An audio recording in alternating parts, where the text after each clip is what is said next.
Cunningham is down. My goodness.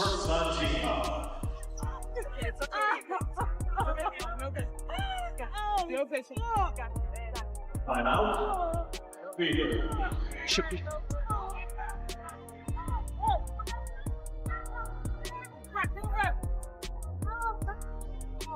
You know, scary moment as we went to commercial. Sophie Cunningham hit the floor hard, and she is being helped off the floor, heading back to After Phoenix. It was a quick turnaround to figure out, how we're going to play without, Ari and Sid. And now we got to figure out how we're going to play without Soph. And we've got to figure out, who can play in certain roles. What are our substitution patterns going to be? What kind of wrinkles can we throw out there? It doesn't get easier. And I think we come back and have Minnesota twice.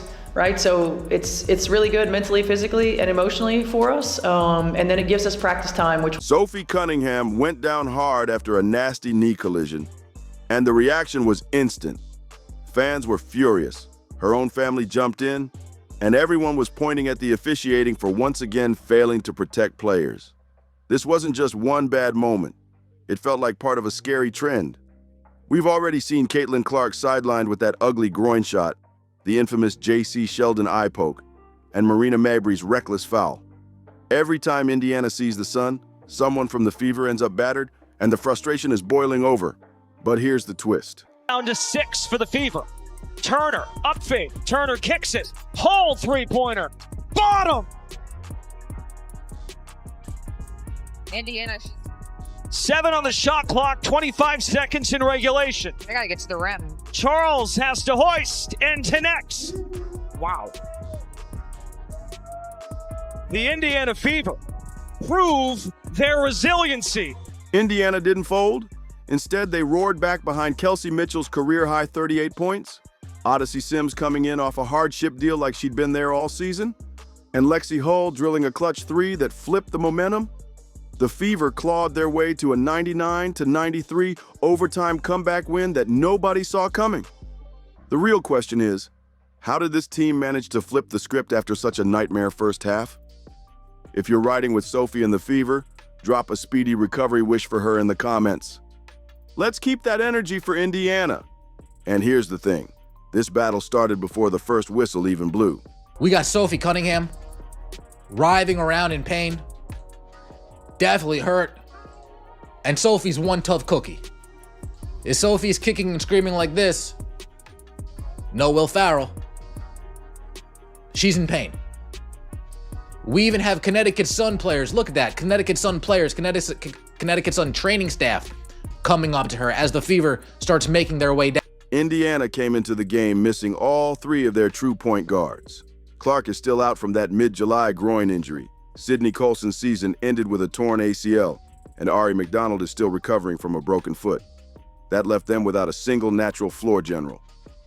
Coach Stephanie White had no choice but to rip up the normal playbook and improvise.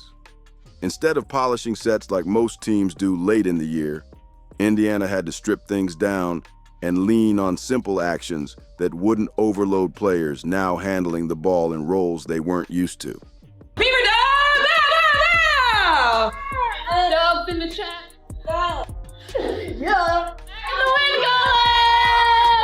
And just when that challenge felt impossible, the opening tip made things even tougher. Midway through the second quarter, Sophie Cunningham's night came crashing down. Battling under the rim, she fought through contact, but lasted barely 10 minutes before the pain forced her out for good. Her shooting and toughness weren't just nice-to-have pieces. They were central to Coach White's patchwork rotation. Losing Sophie didn't just cost Indiana a body, it ripped away their floor spacing, the very ingredient that makes their offense breathe. Suddenly, players who weren't supposed to be carrying heavy minutes had their roles blown wide open. White and her staff were scrambling, juggling matchups, energy, and sheer survival. This is the play that just occurred. That's like she tries to slide over right there, and Hartley just kind of falls and makes collision with that lower leg. You see her immediately grab it. And she went down hard and was clearly in a lot of pain. By halftime, the Fever's bench looked dangerously thin, with holes springing open faster than they could be patched. On paper, this was supposed to be the recipe for a blowout loss. But here's where things flipped. Instead of folding, The Fever treated the chaos like fuel. They channeled all that disarray into grit, shifting into full-on survival mode. It wasn't just about staying afloat. Huddle, that's what we say Yeah. together. And it's just more than words for us. I think when really is. you see things happening, there's no other way. If you spread apart, the season goes down quicker than anything else. And we talk about with the injuries, people are probably expecting us to just fold, just like you said, and that's not us. We come in the locker room and we're motivated. We continue to be motivated every single time we step on that floor. At halftime, we're motivated, chip away, and that's our mindset. And just continue to uplift people. When one person goes down, we say it all the time, the next woman stands up. And that's really just been our motto and been what we've had to do a lot this season, and that's what we're just going to. It was a defiant statement that being shorthanded didn't mean being soft. Yet nobody in that arena knew the scariest moment of the night was still coming. Because Sophie's brutal fall didn't just gut Indiana's lineup, it reignited the firestorm around officiating. The defining moment came when Bria Hartley lost her balance and went crashing straight into Cunningham's right knee. The sound of the collision silenced the building in an instant. Sophie grabbed her knee, screaming in agony, collapsing to the floor as teammates rushed to her side.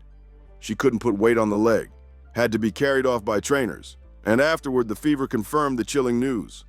An MRI was coming to determine just how bad the damage really was.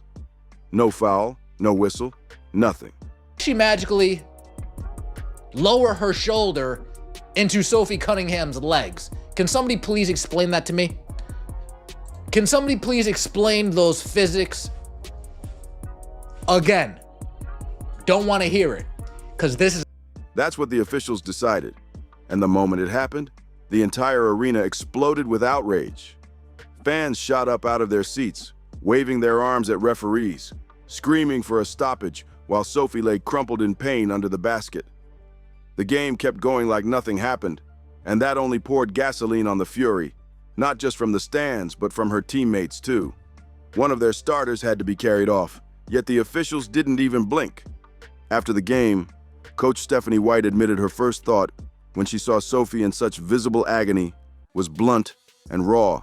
Do you have an update on Sophie? Yeah. Yeah, MRI tomorrow. Sorry, just quickly on something. I mean, what's going through your mind when you see her down like that, and you're jogging over there? I'm like, holy shit. I mean, especially the way that she fell and, how she was holding herself and how much pain she was in. At the time, it's like crap. And then you go down there and you see her and it's like, okay, just want her to calm down and be able to. Reporters pressed her in the postgame, asking what was going through her head as she jogged over, and White didn't sugarcoat it. She knew in that moment something was seriously wrong, and fans weren't buying this as just an unlucky accident. Against Connecticut, it felt like the latest entry in a disturbing highlight reel. The memories came flooding back. J.C. Sheldon's eye poke on Caitlin Clark back in June, Marina Mabry's hard foul that sent Clark to the floor, and Sheldon's knee to Clark's groin on July 15th, the injury that's kept her sidelined for over a month. Over and over, fans and analysts have called these plays reckless and begged for stronger discipline from the league. I'm so proud of you guys. I know that sometimes it sounds like just a word when we talk about being resilient, but it's not, man. It's how we live. Yeah. It's how y'all live, and it's a tribute to you. It's a tribute to your connectedness, your togetherness, your toughness, your mindset. Your never give up gritty attitudes. Like, that's what it takes. That's what it takes. And Yet nothing meaningful was done. So when Sophie went down screaming, it didn't look like chance to them. It looked like another star being left exposed, part of a pattern the WNBA still refuses to address. And if emotions weren't already boiling, they spiked off the charts when Sophie's own family jumped in.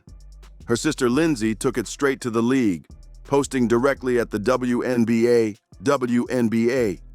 Maybe you should focus less on finding players to comment on your poor officiating and more on hiring refs who can actually call a consistent game and protect your athletes.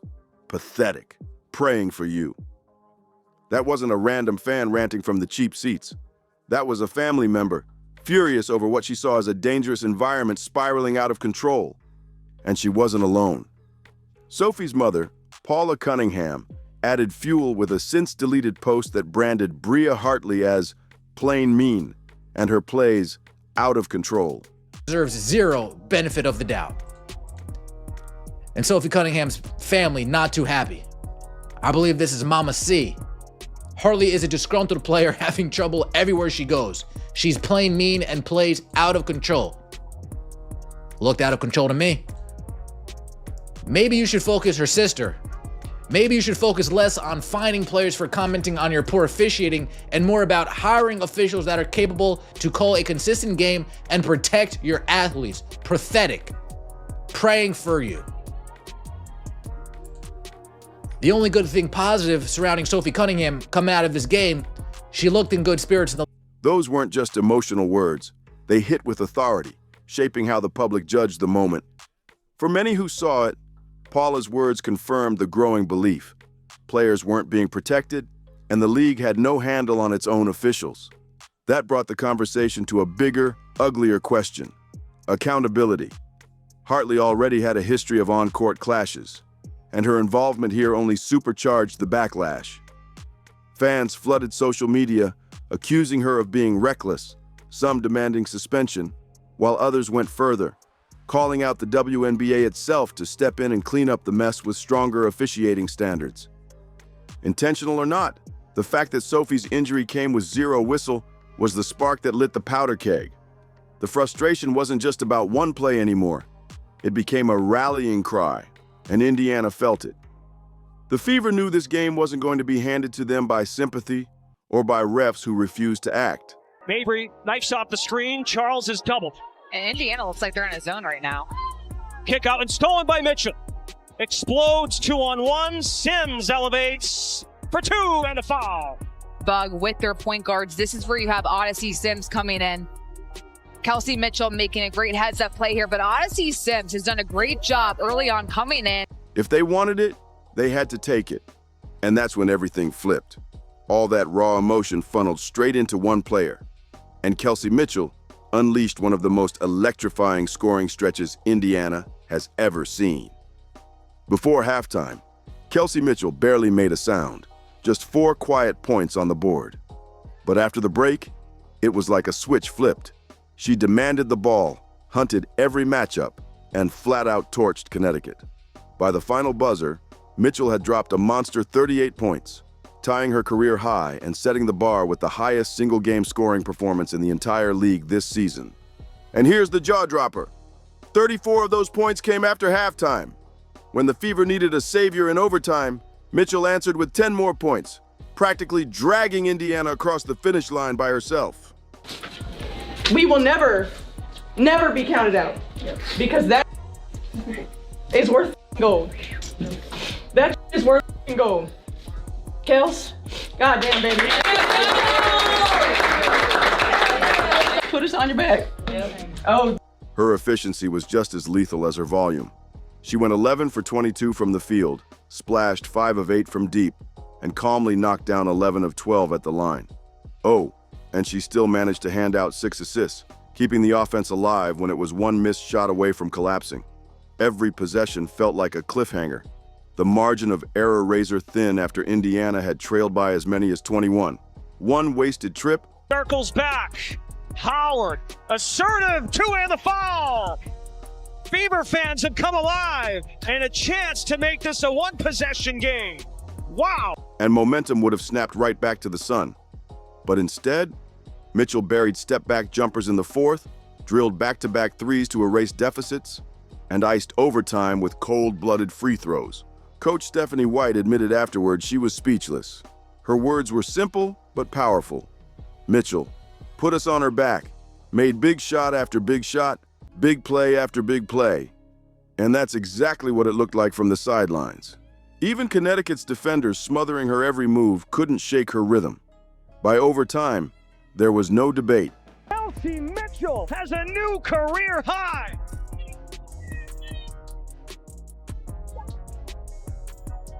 Backdoor Mitchell bouncing in the paint for 2.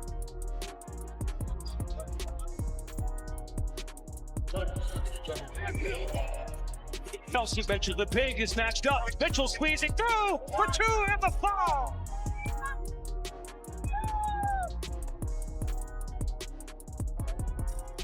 Fouls on the other end. It's Mitchell launching it. This was Kelsey Mitchell's game, and history backed it up. That 38-point eruption wasn't just a personal milestone. It was her 11th career 30-point game, passing Tamika Catchings for the most in Fever franchise history. A Legends record. Toppled on the night, Kelsey proved she's the one writing Indiana's future. This wasn't just a milestone, it was a warning shot to the entire league. Kelsey Mitchell's explosion didn't just show she can score in bunches, it proved her consistency has been elite for years, now amplified in a season where Indiana leans on her more than ever. Averaging nearly 20 a game, she's sitting top 5 in the league, and nights like this shove her name straight into the MVP conversation. And the recognition came fast. Caitlin Clark, who wasn't even in the arena due to a family matter, jumped on social media with just 2 words, MVP Kels. That said it all. Mitchell didn't look like a stand-in waiting for Clark to come back. She looked like a franchise cornerstone, the type of player who can carry a wobbly roster through fire and drag them to wins they had no business pulling off.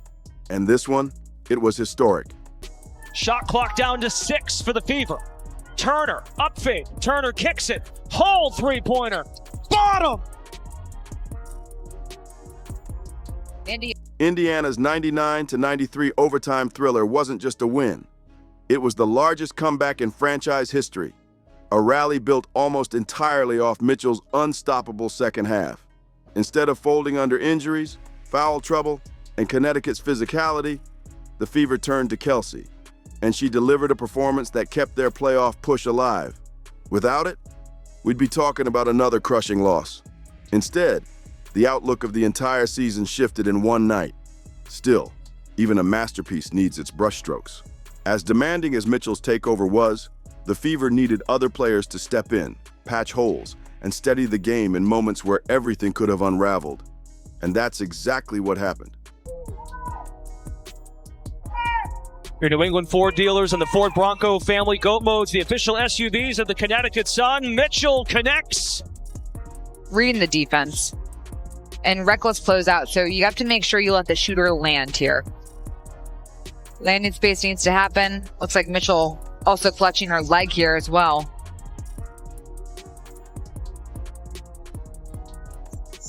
Regular phone side for you. If it is, it's going to be just make one. Okay, because it went in. Indiana's comeback wasn't just about one star. It was about the quiet contributions from teammates who don't usually grab headlines, but shaped every possession that mattered. Mitchell was the storm, but the victory was built on the grit of those around her. Put us on your back. That's exactly what Odyssey Sims did. Signed on a hardship contract just to keep the Fever's roster alive, she came in and played like she'd been there all season long. Sims dropped 19 points and 7 assists in extended minutes, but the real impact went way deeper than the stat sheet.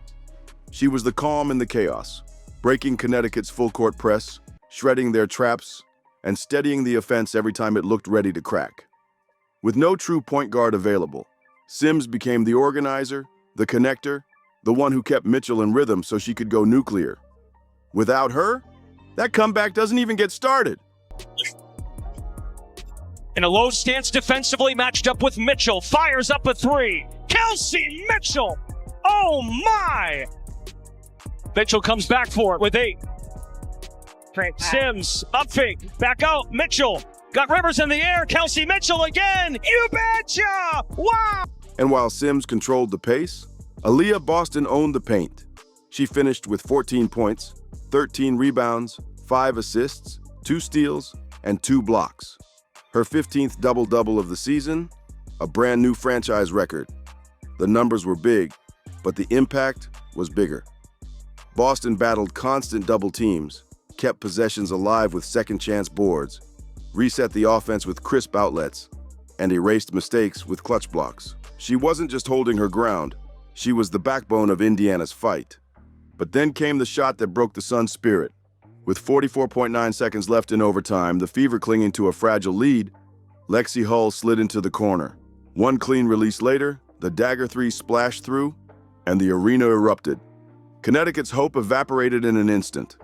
Sophie, till late in the third quarter, you guys were struggling offensively in that frame. Second half in general didn't feel the same as the first half on that end. Did something change for you guys? What did you see as kind of leading to stalling on that end?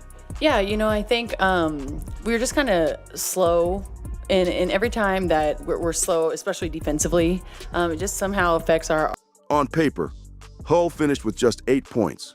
But context is everything. That corner three wasn't just a basket. It was the shot that sealed the outcome. Known for her grit, her defense, and her hustle, Hull stamped her name on the night by delivering the blow that sent the Sun packing. Indiana didn't just survive, they found heroes everywhere. Natasha Howard brought the muscle Indiana desperately needed. She dropped 18 points and grabbed 9 rebounds, throwing her weight around in the paint against Connecticut's physical front line. Howard didn't just score. She absorbed contact, shoved bodies off the glass, and attacked the seams so the Fever wouldn't get stuck in a one-dimensional offense. Her second-half scoring surge came right when Indiana was clawing back into striking distance, buying Mitchell those precious minutes of rest before her scoring explosion lit the place up. And I don't even think there are any words. I mean, when you look at Kelsey's play and you look at what she means to the squad, coming out of that second half and going off the way that she did, I think it kind of speaks for her case in general. She comes out, she defends, she scores the ball, she plays 40 minutes a game, and it's just like, and she still consistently puts up these numbers. I feel like if she's not MVP, shoot. MVP is crazy. I don't even think I thought about that. Then came Brianna Turner. Not flashy, but absolutely vital. Coach Stephanie White made a point to single her out afterward, praising the way she wrecked Connecticut's rhythm on defense. With her length and activity, Turner switched across multiple spots, disrupted passing lanes, and forced the Sun into extra rotations they didn't want. The stat line didn't scream, but her plus-minus told the truth. Indiana didn't rally without her stops. Turner gave them the backbone that turned Mitchell's buckets from highlight reels into a real comeback. What all of this showed was simple but powerful. Indiana refused to fold. No Caitlin Clark. Sophie Cunningham gone early. A backcourt stripped down to scraps. Yet one after another, players filled the void. Sims ran the offense. Boston locked down the paint. Howard added balance. Hull nailed the dagger. Kelsey, your second half, you get 34 of your points just Damn! The last after halftime. What took over you? How did you get it done on the floor? I think it was more about what we did from a standpoint of like the mindset and the mentality from half to half. It sucked for me first half. It just wasn't, and I think that, it wasn't as well for our group, but the resiliency is true in our room. Seeing Soph go down and then knowing what happened with Sid and knowing what happened with Ari, and then knowing what happened with Cece, it's like, I think a lot of it was just God and being able to like stay prepared and stay in your mental state to be able to compete. But I really think that that's the most resilient that we've ever been because of everything we've been through. So I think a lot of it you just tap into your team and you just love on your team, and I think, great things can happen. Turner sealed the defense. This wasn't a patchwork roster being dragged by one star. This was a team standing tall, lifting together at the exact moment everyone expected them to unravel. And that's the real takeaway. Indiana didn't just survive a game they should have lost. They sent a message that every player on this roster has teeth, and the fight runs deeper than the box score. What made this win unforgettable wasn't just the score, it was the defiance. Indiana had every reason to collapse. No Clark, no Cunningham, no point guards, a first half that looked like a burial. And yet, when the smoke cleared, the Fever walked out with the biggest comeback in franchise history. That's not luck. That's identity. This was a team staring at chaos and choosing fight over excuses. Mitchell erupted like a superstar. Sims steadied the storm like a veteran. Boston broke records in the paint. Hull drilled the dagger. Howard bruised through bodies. Turner locked down the defense. Every single name mattered. And together they built a win that looked impossible an hour earlier. But underneath the celebration, the outrage still lingers. Fans can't ignore the officiating. The sight of Sophie Cunningham being carried off while refs swallowed their whistles is going to haunt conversations for weeks. Her family's fury, her mother's words, her sister's direct shot at the WNBA. Backs down Hartley. Aaliyah Boston, excellent post position. Picks up the dribble. Shot clock winding down to 7. Mabry, lob pass. Charles catches. No foul call. That's a huge no call. Looks for cutters. Charles the defense. Back on to Boston. Tina Charles. Backdoor Mitchell pouncing in the paint for 2. 30 points for Mitchell. That's the 4th on Charles. Can't get caught ball watching right there. Great recognition by Boston as Mitchell makes that backdoor cut. Those weren't just emotional reactions. They were a rallying cry. People are asking if the league really values its players' safety, or if stars are being left vulnerable in games that are supposed to showcase the best women's basketball on earth. And that's the contradiction the Fever just exposed. A league where officiating chaos can leave stars broken, but where grit and togetherness can still rewrite outcomes. Indiana didn't just beat Connecticut. They flipped the narrative. They turned injuries, officiating drama, and overwhelming odds into a defiant victory that slammed the door on doubt. This wasn't only about surviving one night. It was about proving they belong in the playoff fight no matter who's missing. And after this comeback, the rest of the league knows Indiana isn't waiting for sympathy. They're coming for respect. That's what it's going to take. Okay, that's what it's going to take. We got to play free. We got to play with no pressure. But we fight. Live that resilience every day. And we will accomplish what we want to accomplish. Okay? Come on. Yeah. Here we go. Together. 3, 1, 2, 3. Together. Performances like this send a message loud and clear. Even when shorthanded, the Fever cannot be written off. That defiance didn't just win them a game. It revealed a deeper truth about Indiana's season. A year many framed as survival just turned into something much bigger. This win over Connecticut wasn't only grit. It was survival turned into statement. It kept playoff dreams alive, while Caitlin Clark remained sidelined and Sophie Cunningham went down mid-game. Instead of folding, Indiana leaned on Kelsey Mitchell's 38-point masterpiece, Odyssey Sims, stepping in off a hardship deal like she'd been there all year, and steady bruising work from Aaliyah Boston and Lexie Hull. Against one of the WNBA's toughest teams, Indiana proved their depth runs deeper than the injury report. When the dust settled, the Fever walked out 19-16, still locked firmly in the playoff chase. Head coach Stephanie White said it best after the game.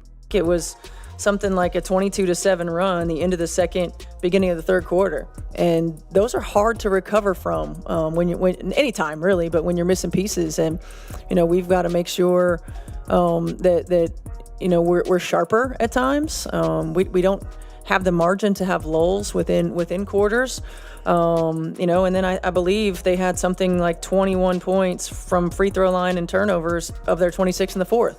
And, we control that, defending without fouling. We control that, taking care of the basketball, decision-making at times. And some of it's, playing some people out of position, and some of it's just not being, valuing the basketball in the way that we need to value it, being a little... We will never be counted out. And after this comeback, who can argue? Now it's your turn. Do you believe the league is doing enough to protect its stars? Or is Indiana fighting battles the officials refuse to call? Let us know in the comments. Drop your love and prayers for Sophie Cunningham, and show your support for this squad's heart. Don't forget to like, subscribe, and turn on all notifications so you never miss the next chapter. Click the video on screen, and we'll see you in the next one. At the end of the day, this wasn't just a win on the scoreboard, it was a warning shot to the entire league. The Indiana Fever showed that no matter how many bodies they lose, no matter how many whistles go silent, they will fight, they will scrap, and they will refuse to be pushed out of the spotlight. Kelsey Mitchell's 38-point eruption, Odyssey Sims stepping up from a hardship deal, Aaliyah Boston grinding through double teams, Lexie Hull burying the dagger, Natasha Howard bruising her way through the paint, and Brianna Turner locking down on defense. Every single name told the same story. You are the consummate professional. We love you. We appreciate you. You were huge. AB, point forward. And look, you can't underestimate what it means to have somebody like her who just does whatever we ask, right? Does whatever. Everybody really. Lex, that was a huge dream. toss your activity all. Indiana won't fold, and if you think you can knock them out, you better be ready for a war. But here's the question. Was this just a statement win, or was it the night the Fever truly announced themselves as contenders? And more importantly, how much longer will the WNBA allow its brightest stars to be left unprotected before someone steps in and fixes this mess? Let us know what you think in the comments below. Make sure to like, subscribe, and share this video with every Fever fan you know. And don't forget to turn on all notifications so you never miss out on what's next. Click the video on the screen, and we'll see you on the next one.